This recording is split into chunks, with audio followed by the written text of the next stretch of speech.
morning mga kalakatsero. So today is Thursday, Huwebes na naman, August 21 mga kalakatsero. So cloudy ang panahon natin ngayon, pero okay lang, wala namang ulan. So ngayon nandini tayo sa may San Pablo Nayon, sakop ng Santo Tomas. So ang gala natin mga kalakatsero, papunta tayo ng Calauan, Laguna. So doon tayo magala sa may Isdaan Floating Restaurant. Yan. Wala tayo mga kalakatsero, holiday ngayon, wala tayong pasok, no? So doon muna tayo. Hindi pa kasi tayo nakapunta doon sa Isdaan Floating Restaurant. Matagal na yan, pero mag-update tayo doon mga kalakatsero. So yan, ang daan natin is punta tayo San Felix, din mag-lip turn tayo papuntang Bitin.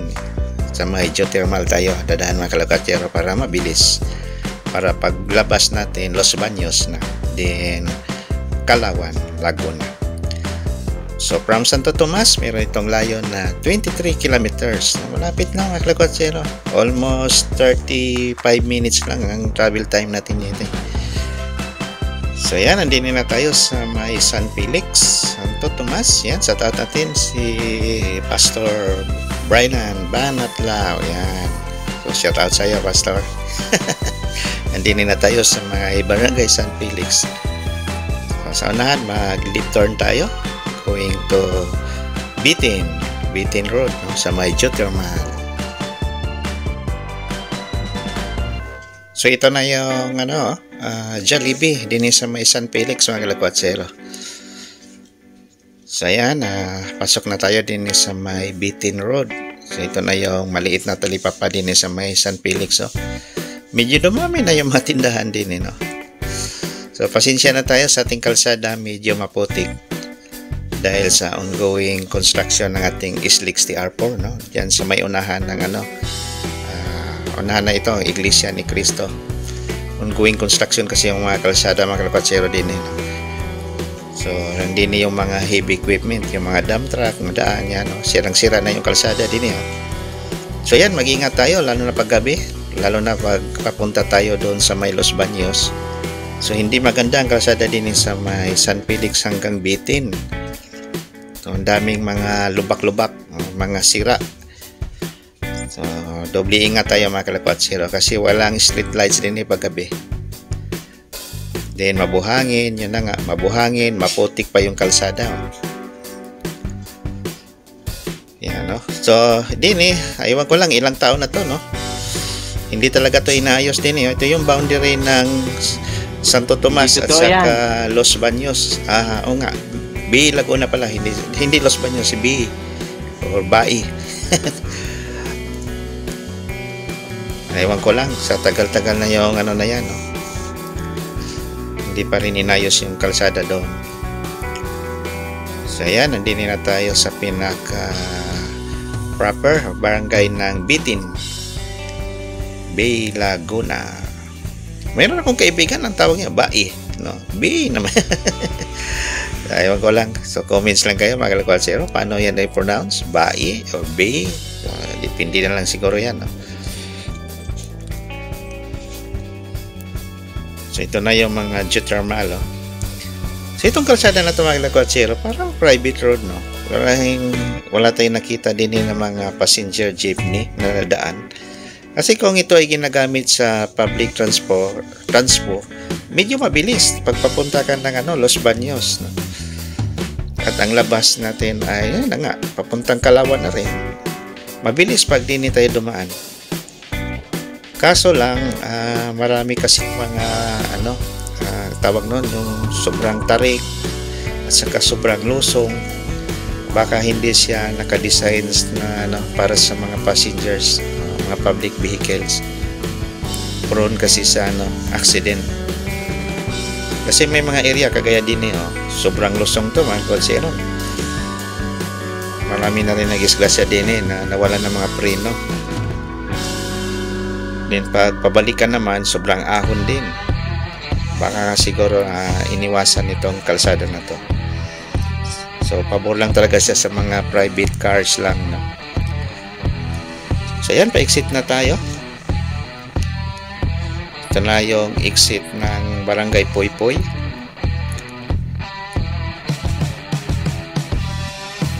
Then yun na nga, sa unahan, yun na yung Manila Road. Yan. Ito yung napakalapad na kalsada na parang nasa Idsa na tayo. 3 lanes both side to, mga kalakotsero. So itong kalsada na to, ito na rin yung papuntang Victoria, Laguna, Santa Cruz, then Pagsanghan, diretsong Pililya na rin, no? Pililya, Rizal, hanggang Montalban, Rizal. So yun na nga, itong highway na to, ang daming lusutan. Ito na rin yung papuntang Infanta, Quezon, yun, papuntang Cavite. So lahat-lahat na. So konti na lang din, malapit na tayo sa Isdaan Floating Restaurant. So doon tayo mag-lunch, mga kalakotsero. So first time nating pumunta doon. Matagal naman to na restaurant. Ngayon lang tayo naka-visit. Lagi na natin itong dinaanan na itong lugar na to. Pero yung wife ko, parang pangalawan niya na-visit din eh. So ako ang first time. So ayan, nandun na. Ito na, oh. Ito na yung Isdaan Floating Restaurant. Yun. Malawak naman ang parking area.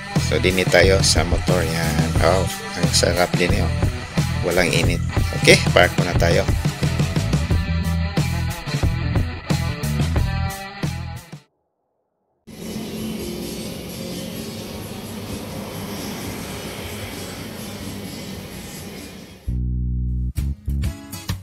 Wow, ang ganda pala din mga kalakotsero, no? Parang nasa Thailand tayo, ha?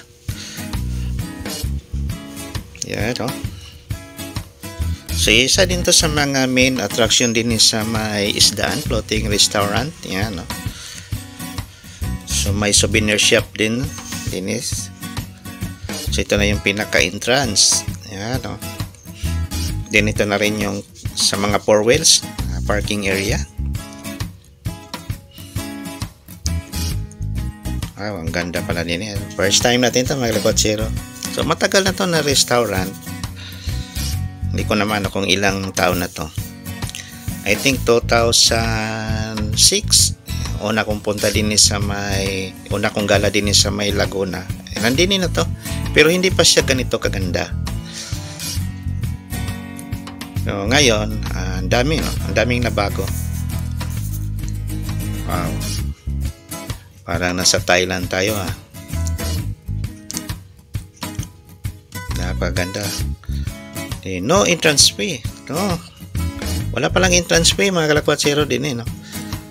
So, ang gagawin natin, mag-order lang tayo ng pagkain. So balita natin ang mayari nitong itong floating restaurant ay Barrio Fiesta. So kilala naman natin yung Barrio Fiesta, no. Yan yung sikat na restaurant na makita natin sa mga malalaking malls like SM and Ayala. So sila pa rin ang mayari nito, itong Isdaan Floating Restaurant. So napakaganda naman, no? So patok to sa mga may birthday, anniversary, gatherings, mga balikbayans. Yan, shout out natin ang ating mga balikbayan dyan, no? Huwag nyo kalimutan, gumala din sa may floating Isdaan, din sa may Kalawan, Laguna. Kasi unique din siya, no? Parang nasa ibang bansa din tayo, like Thailand or Indonesia. Ang mga ganito din yung makainan nila doon, eh. So, ikot muna tayo mga kalakotsero. Pakita natin sa inyo itong pinakaloob ng floating Isdaan Floating Restaurant. Patok din siya sa mga bata, no? Busog ang mata natin din mga kalakotsero. Napaganda ng mga background, oh. Parang mga Buddhist, no? Yan ang hindi natin alam eh. Buddhist man siguro ang tawag natin din eh. Din may mga koi face pa din eh, oh. Wow.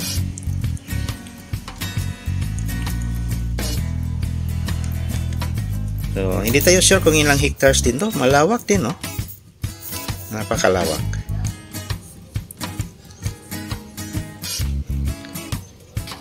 Wow, napakaganda na itong lugar na to. Parang nature.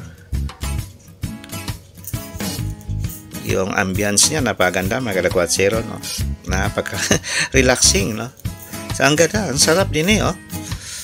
Pag nandun yung buong family natin, kahit mga friends natin, ang sarap pala din Wow, unique din So mga ganito mga kalakwatsyero, wala to sa Batangas, sa Laguna lang to, no? So far sa Batangas wala tayong nakitang floating restaurant. Aywan ko lang kung doon na talaga sa Batangas City. Pero within Santo Tomas, Lipaan, Tanawan, walang ganito. Ang ganda. So malalim to mga kalakwatsyero, no? Almost 6 feet ang lalim. So delikado pa rin sa mga bata pag nahulog, no? So doble ingat tayo mga nanay, no? Mga parents natin pag may mga anak tayo, kasi 6 feet yan, may signboard 6 feet daw ang lalim. Delikado. Although sa likod din meron ding boating. So yan si YP namili na ng ulam natin, mino. Grabe naman yung mga mino nila din mga kalakwatsyero.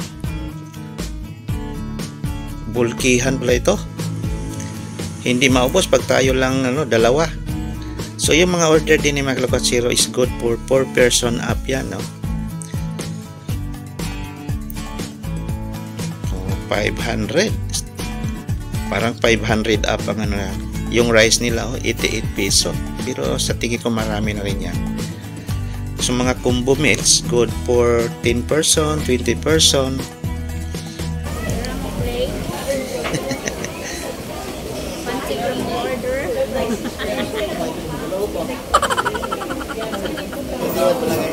Marami na akong bisitang dumating. Invited na ako sa Tatanan. Invited na namin sa birthday ni Charlie. Yan na, nagdating na naman. Bisita ko. Ibis na ako mamaya ng gas. No, walang naman.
So tara na mga kalakwatsyero, busog na busog tayo sa ating bukid pansit. So yan lang ang order natin mga kalakwatsyero. Ang dami hindi natin naubos yung bukid pansit, tapos meron tayong halo-halo. So okay na So gala tayo. Napakalawak pala itong floating restaurant na to, no? Wow, ang daming koi fish din oh. Wow. Din may area din pala din ano, kung gusto nating fishing, yan. Fishing tayo na tilapia mamaya. Grabe yung mga Buddha din. Buddhist.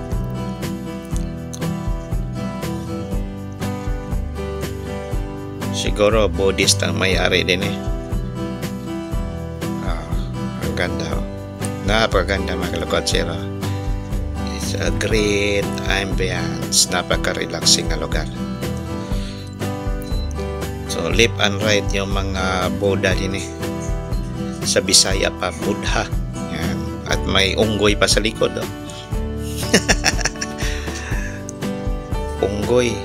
Unggoy ang tawag namin yan, kalokotsero, sa Bisaya, It's a monkey.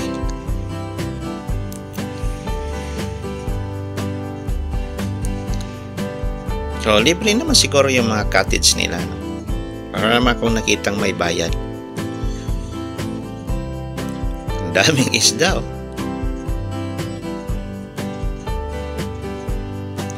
So diyan tayo kanina mga kalokotsero. Mayroon pa rin taas, second floor, mamaya akyat tayo doon.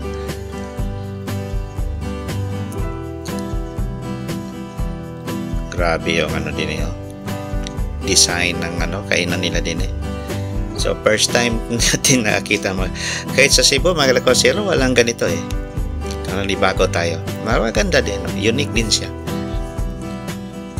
So marami na tayong napanood ng mga vlog. So na-intriga din tayo. So ikot tayo mga kalokotsero para pagdating sa time na kayo ay pupunta, mayroon na kayong ideya saan kayo pupwesto. Ang daming nagpa-picture din ang daming picture din So din tayo sa harap ni King Kong. King Kong malaking unggoy. So yan na nga, doble ingat tayo sa ating mga bata mga kalokotsero pag may dala kayong bata, kasi malalim ang tubig, delikado pag may mahulog. Ang laki ni King Kong, giant King Kong.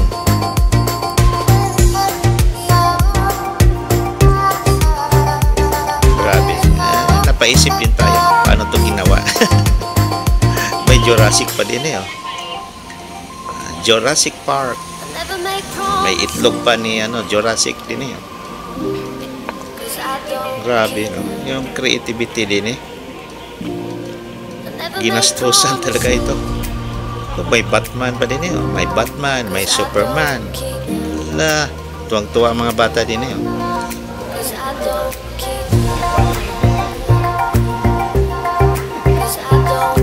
Ikaw tayo.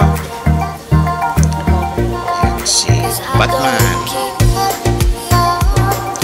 Doon tayo sana konti.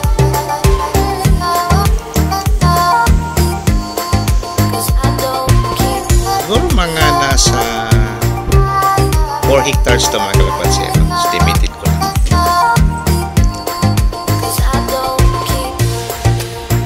Si Donald Duck. Wow. So kanina kita natin yung mga bata din Tuwang-tuwa yung mga bata kanina mga kalokotsero. May Angry Bird pa din Yan. So, isa din to sa paano ng customer.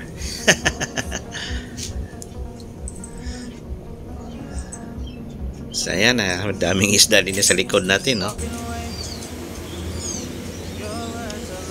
So ito ay mga paniniwala ng mga Buddhist.